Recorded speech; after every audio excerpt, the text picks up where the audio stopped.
ኣብ ህይወትካ ዝኾነ ነገር ተገዲድካ ይትግበር። ኩሉ ግዜ ብህይወትካ ደስታ ዝህበካ እምበር ዘጥዕሰካ ይትግበር።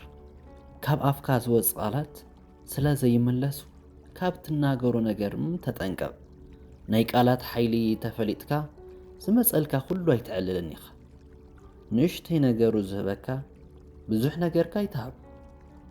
ኩሉ ነገርካ ትህብ እንተኾይንካ ግን ሰባት ክቋጻጸሩኻ ክጅምሩ እዮም።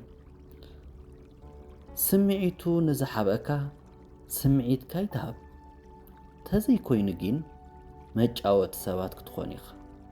ንስኻ ናይ ህይወትካ ተቆጻጻሪ ምዃንካ ይትረስዕ። ተዘይኮይኑ መውዓሊ ክፉኣት ሰባት ክትኾን ኢኻ። ኩሉ ግዜ ድማ ኣብ ቃላት ዘይኮነስ ኣብ ተግባር እመን። ስለ ዝተናገሩ ሙሉእ ልብኻ ይትእመኖም። ደቂ ሰባት ኩሉ ንናገሮ እንኾኑ ማለት ኣይኮነን።